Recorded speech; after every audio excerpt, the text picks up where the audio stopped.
Bapak, Ibu, saudara-saudara sekalian, shalom bagi kita semuanya. Mari kita persiapkan hati kita untuk dengar-dengar dengan firman Tuhan sebelumnya kita bernyanyi.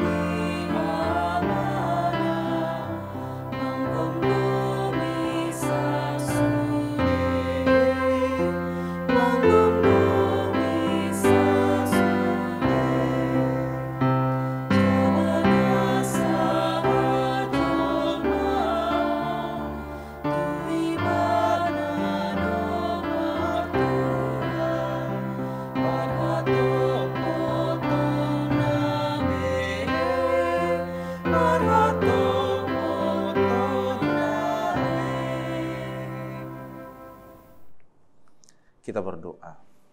Kasih karunia dan damai sejahtera dari Tuhan Allah Bapa dan dari anaknya Tuhan Yesus Kristus menyertai saudara sekalian. Amin. Sahabat firman Tuhan, hari ini Rabu tanggal 12 Juli 2023, firman Tuhan dari kitab Wahyu pasal 12 ayat yang ketiga. Demikian dikatakan, maka tampaklah suatu tanda yang lain di langit, dan lihatlah seekor naga merah padam yang besar, berkepala 7 dan bertanduk 10, dan di atas kepalanya ada 7 mahkota. Demikian adapun judul daripada renungan ini adalah Berjuang dan Menang Bersama Tuhan. Sahabat firman Tuhan yang terkasih, bahwa di dalam kehidupan ini, sehari-harinya kita berhadapan dengan situasi atau kondisi seperti seorang prajurit dan laskar Kristus yang selalu berperang. Zona peperangan yang kita hadapi dengan berbagai kuasa dan juga berbagai hal yang bersifat duniawi ini. Dan di dalam peperangan itu, sebagai apakah peranan kita? Dikatakan bahwa peranan kita adalah sebagai para pejuangnya. Yang mana seorang pejuang yang sejati itu, dia harus menghadapi peperangan tersebut dengan berani, ya, dengan tidak menunjukkan kelemahan yang ada pada dirinya, agar musuh lawan tidak cepat atau tidak mudah mengalahkan kita. Berjuang dengan kekuatan. Namun pertanyaannya, kekuatan siapakah yang kita pakai di dalam menghadapi peperangan itu? Tentu bukan kekuatan dan kebolehan diri kita sendiri, melainkan hanya satu, yaitu kekuatan yang sungguh-sungguh mengandalkan Tuhan, yang bersumber dari Tuhan.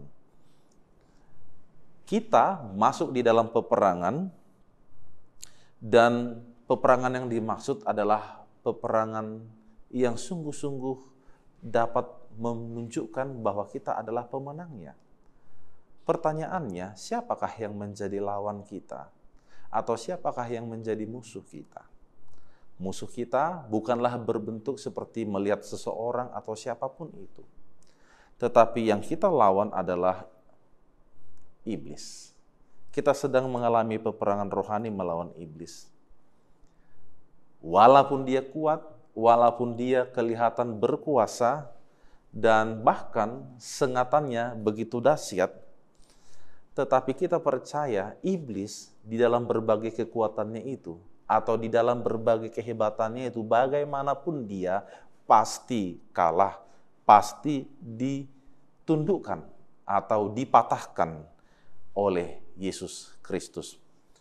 Nah, saudara-saudaraku sekalian, karena gereja hidup di dalam terang kemuliaan Allah, Maka di dalam terang itu juga bersama dengan Allah, gereja juga harus berjuang menghadapi berbagai kesulitan. Gereja kita harus waspada terhadap iblis. Karena satu hasrat dan kemauan daripada iblis adalah untuk membinasakan umat pilihan Allah. Jadi jikalau saudara, saya, kita semua adalah umat pilihan Allah, maka iblis akan berupaya menjatuhkan atau menaklukkan kita. Tetapi bagaimana? Apakah Allah membiarkan? Oh, ternyata tidak. Allah selalu dan ingin menyelamatkan. Sebagaimana Allah memelihara umatnya Israel, maka demikian jugalah Allah memelihara gereja, menyelamatkan gereja, menyelamatkan seluruh orang-orang percaya yang tinggal di dalam dunia ini oleh kasih dan di dalam Yesus Kristus. Luar biasa sekali, saudara-saudaraku sekalian. Maka perjuangan kita sekarang adalah perjuangan untuk menghadapi berbagai kesulitan, berbagai kesengsaraan yang bisa muncul dari dalam diri kita sendiri. Dan kita sendiri yang berjuang melawan kuasa iblis itu.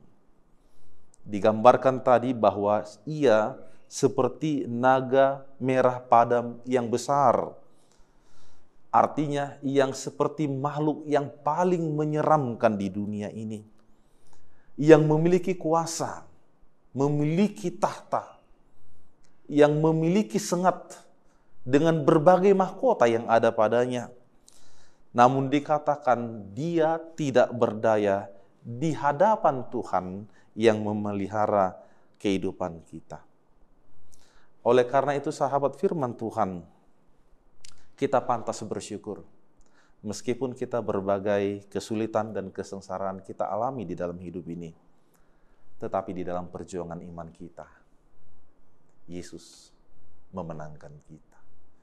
Di dalam perjuangan iman kita bersama dengan Yesus.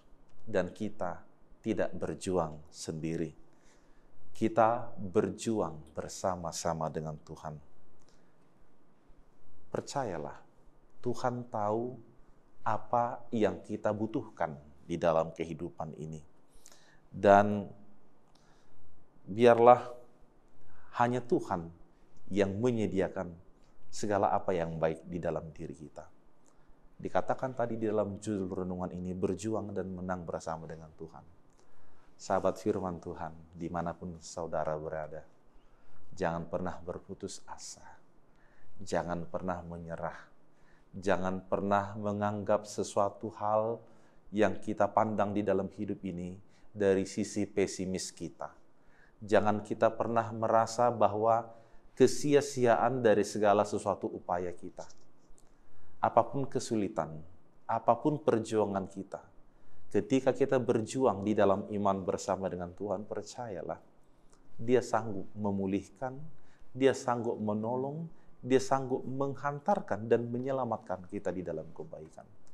Sebab tak satu pun di dunia ini yang memiliki kuasa yang lebih besar daripada Tuhan di dalam Yesus Kristus. Maut, iblis telah dikalahkan, maka itu juga musuh terbesar, ketakutan, kekhawatiran, kecemasan, kebimbangan yang ada melekat di dalam diri kita ini.